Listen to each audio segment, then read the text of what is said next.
Tell me about your family. I was born in Greenville, Michigan in 1934 in my grandmother's house. I was born in the front bedroom. But I do remember that my dad had a job, and we were very fortunate because there weren't too many jobs around.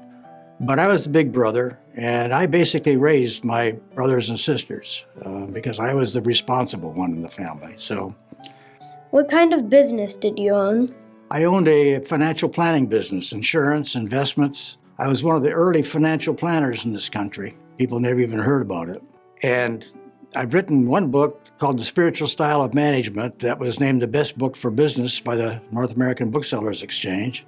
I have to confess to you, Raymond, that I don't always follow through. I've got 3 unfinished books sitting on my shelf right now, and I really need to get them going. I need a good publisher who will kick me in the butt and make me work at it a little bit harder. So, why did you decide to work in politics?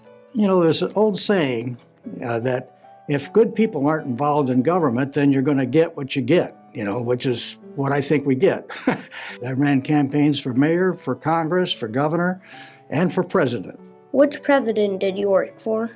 I worked for 4 presidents. My first appointment was President Eisenhower, then President Kennedy, then President Johnson, and President Nixon. Tell me your story of your visit with President Johnson.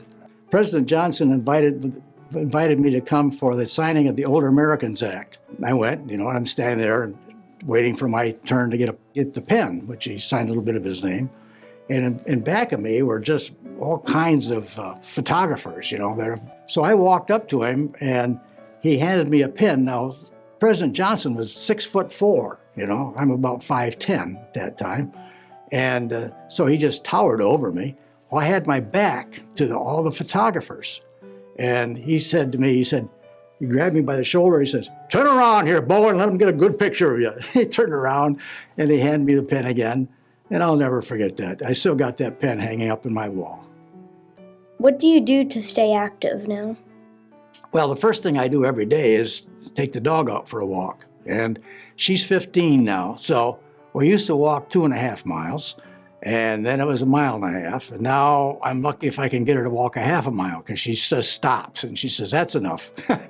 Lately, in the last 20 years since we moved out to Lake Talavera, I've been very active in our homeowners association. I've been on the board a number of times, as vice president a couple of times.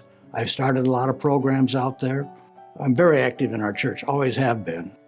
Our priest, I'd much rather have our priest take care of the spiritual needs of the parish, and I'll take care of the financial needs. And I've done that for a long time. But I'm also a Eucharistic minister, which means I give the body and blood of Christ to people in our church. I've been a lector. I've been coordinator of ministries. I've done just about everything you can do in the Catholic Church.